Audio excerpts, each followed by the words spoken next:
Why would someone ever deliberately miss a shot? Why would someone ever not want to knock their opponent's disc off the board? Why would someone deliberately knock their own off the board?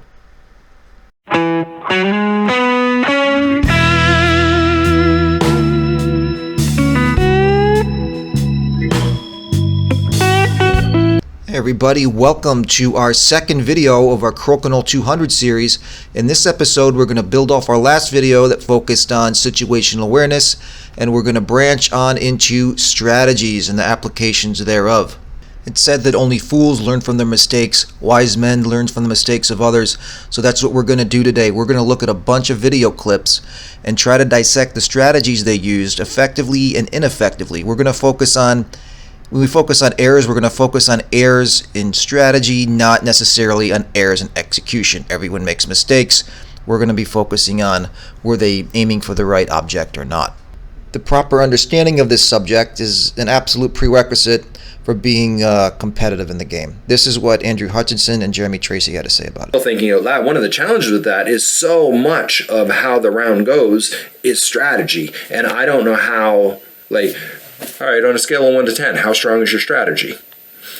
You and I can probably answer that question. I feel like you and I would be like 9. And if you're a newer player, you might think you have strong strategy because you haven't seen what really strong strategy is, right? Yeah. You haven't encountered it, and then somebody does a certain hide on you, or doesn't take off your disc so that you have to keep on playing to the outside, or anything like that, and you don't know what to do because you haven't seen it before. So It's really hard to gauge, but those are the things that are developed by playing at higher levels of Crokinole. So we're going to check out these higher levels of Crokinole, but first we're going to start out by looking from some amateur video of myself from a few years ago, and we'll analyze what I did right and what I did wrong. Alright, so analyze this clip quickly. I am down 2 20s. I need to get into the hole. I get a nice ricochet 20. I now am in a very nice position. I'm forcing Bob to come across the hole. Very difficult shot. He misses. This is where I screw up. I should peel here. I should not be knocking both our discs off the board, forcing Bob to have to hit that same shot he just missed, come back across the hole. If he misses again, then I get a free shot at the 20 hole. I don't do that. I just play to the outside, and we just go tic-tac back and forth. Bob clears this, and I need to get into the 15 ring if I'm going to win the round. I can't. Best I can hope for in this situation is a 10. That disc on the line to the outside is in the way. It kind of forced me to go through Hogan's Alley. I don't get it, and I end up losing the round. So let's go back to this situation. Bob's winning, but I'm in a tactically superior position. I want to be here. I want to make sure Bob has to shoot this shot as many times as possible. It's always to your advantage. It's always a good strategy to keep play to your side of the board as best you can. This forces your opponent to come across, make tough shots, and force a miss. Here, in this situation, I should have peeled. I should have knocked both those discs off. That would have forced Bob, like we were just saying, to come across the hole again, shoot the same shot he just missed. Because if I take both of our discs out, he has to hit my disc. He has to come over that hole again. It's a really tough shot where that disc is sitting. He misses, I get a shot at open 20 and an opportunity to tie the game.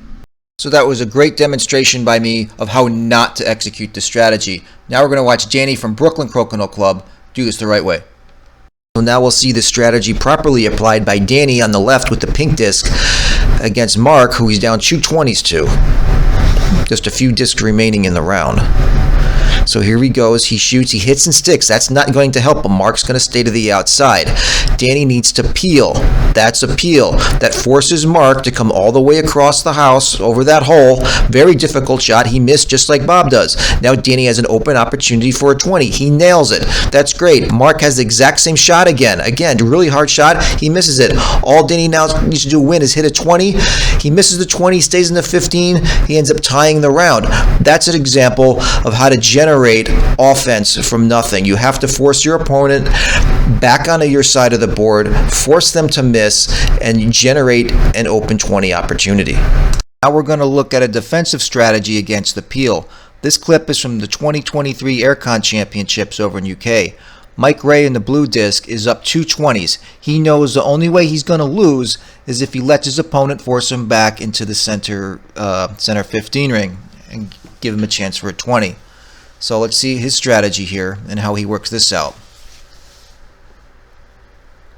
So he shoots. He's trying to stay on his side of the board.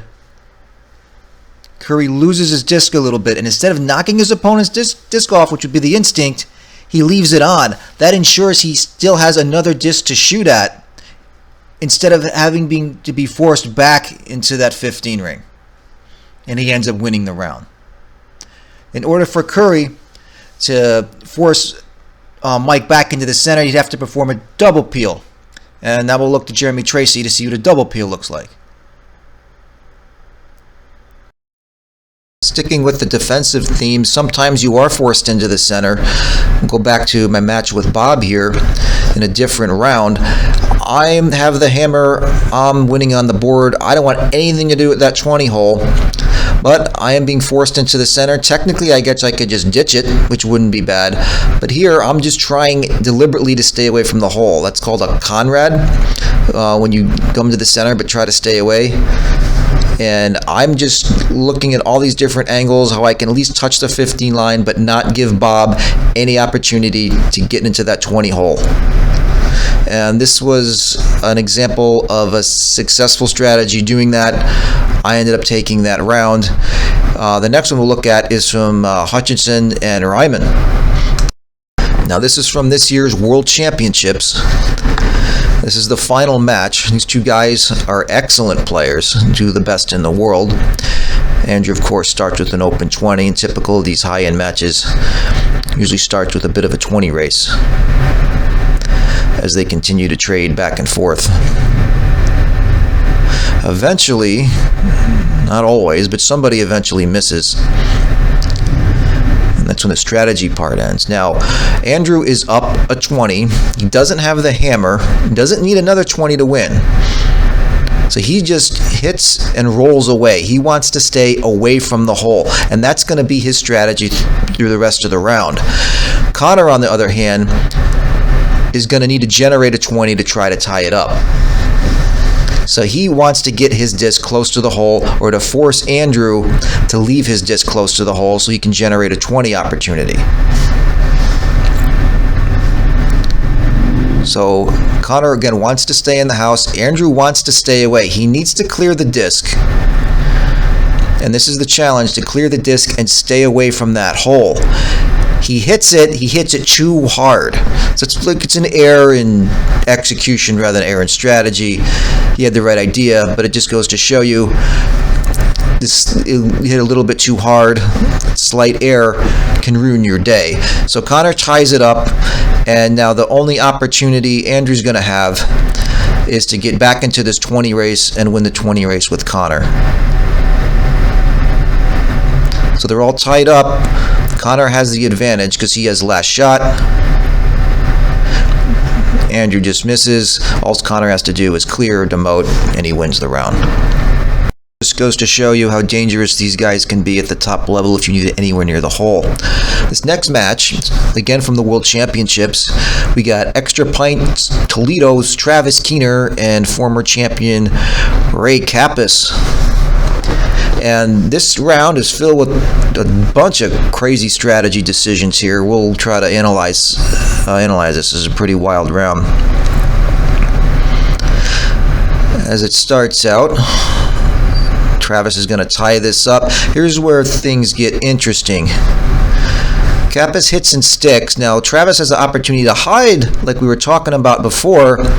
He elects offense. He goes for it, misses, and then gets very lucky here as Ray also misses. He leaves his disc close to the hole, and Travis is able to capitalize on it. Now, Travis needs to clear these discs out of there because Ray's not going to win with simply one disc. Ray inexplicably goes back in. He didn't need to do that. But he gives Travis an opportunity for a double clear Doesn't quite get it. He had that 20. That would have been nice. Ray does what he needs to do, and he leaves Travis with a very tough double clear here, or Travis needs a 20, and very difficult to get a 20 out of either of those discs. But that's kind of a wild sequence. Encourage you to go back and look at that again, what each player could have done better to generate an opportunity for themselves. I think Travis may have been able to hide a little bit, and Ray could have also stayed out at the end and made this a lot less dramatic. Travis is simply going to try for the follow-through 20. It's his best shot, and it doesn't go. Now we're going to talk about doubles play. The strategies you can use in doubles are the same as you can use in singles. It just gets a little more complicated because there's extra players at the board. At the very least, you need to be aware of the shot you're leaving the player on your left. That's your first opponent. You also need to be aware of the shot you're going to leave your partner, and that's particularly important. A lot of teams with good players end up losing because they're not aware of the shot they're leaving their partner. And if you're going to get really good, you also have to be aware always of the shot you're leaving the hammer. We're going to watch two clips that illustrate those points. The first is from our St. Patrick's Day tournament here in Houston, and the second being the third place match from this year's US Open. So we'll start our analysis here as McCleary leaves his disc on Paul's side. Paul simply hits and sticks. He doesn't need to go into the center. They have the hammer. Green has the hammer in this situation.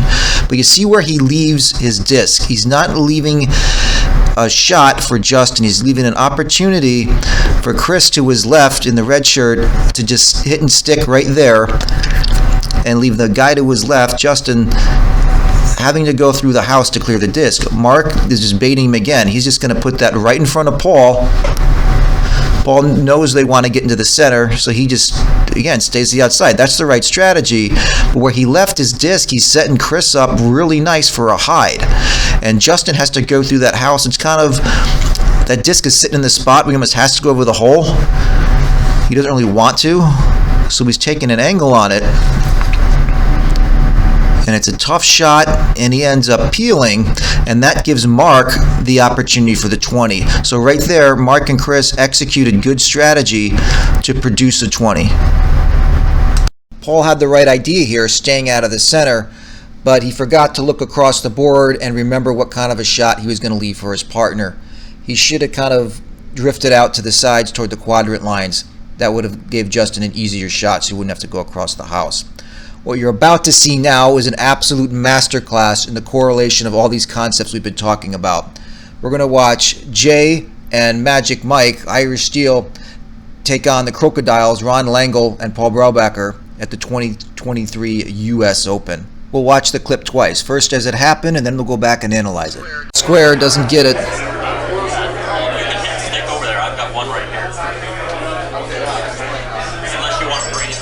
The problem with bringing it over here is that you're going to get hit, so just hit and stick there, I think. Braubacher hits and sticks.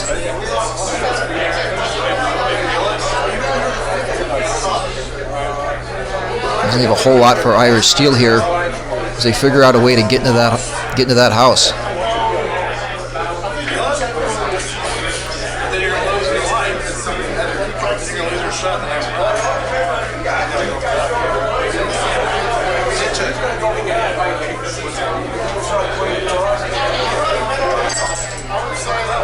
Seems to Jay, what are they going to do here?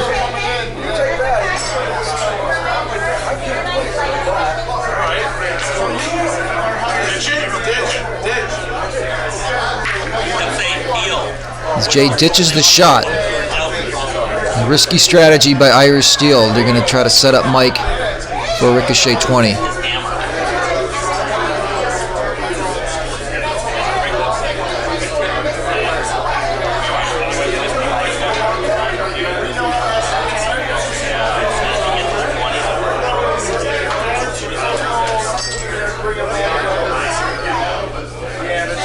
Ron and Paul do math.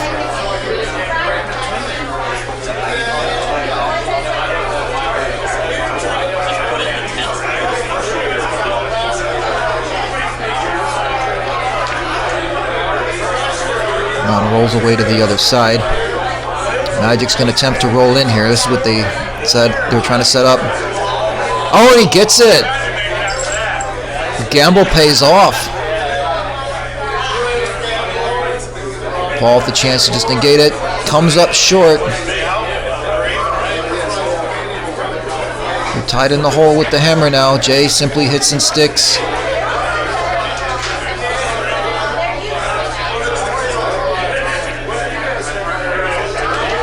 Ron Langle.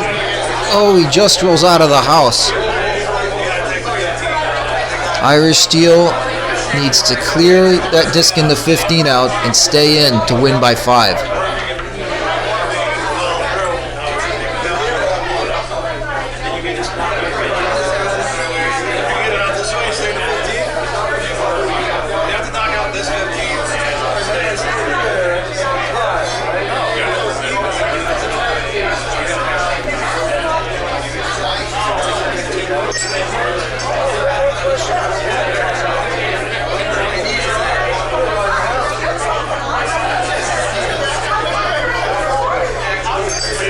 Mike with a very difficult clear here. He fires. It stays in the house. The Americans, Irish Steel, take out the Canadian Crocodiles.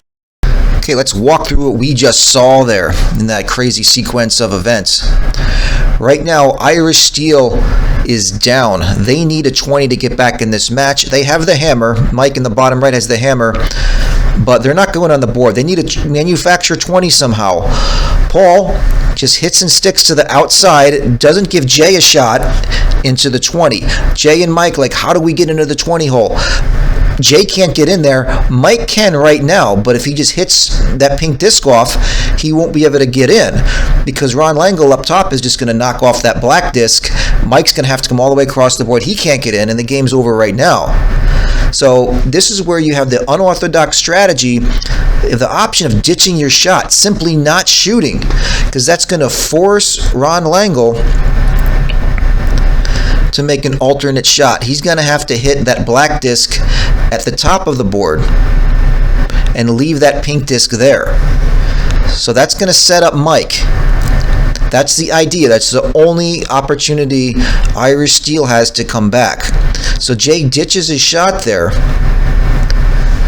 Ron is weighing his options. He doesn't want to come into the center because the only way they're going to lose is if Irish Steel gets a 20. So they want to stay to the outside.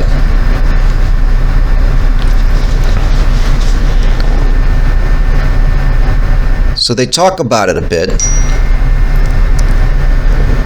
And now Ron is simply going to roll into the 10 ring, still staying outside near a peg. Doesn't give Jay a clean shot in either. Now this is what they were setting up for. This is when it comes down to execution. You can't execute if you don't have the opportunity. They gave the opportunity and they got the shot. That was a great shot by Mike. It's not over yet. Paul can sink to 20 and negate that. But that's Crokinole for you. You got to execute. Now they know they're up right now. Irish Steel is the advantage. Jay doesn't want to come into the house. He just stays outside. He has to make sure not to give Ron an angle into the 20. Ron's a very good player and almost pulls it off anyway. That would have been close. Then Irish Steel would have needed a clear and a 20 just to tie the round. That leaves Mike with a difficult clear. Because they are tied, they have to win on the board. So if Mike clears that pink disc they're looking at now, stays in the 15, they win. If he rolls into the 10, they'll tie. And I believe this was a race to 9, they just needed the tie. But that isn't a difficult spot to clear. And at this point, it's less strategy and just execution, just knowing what you have to do and doing it.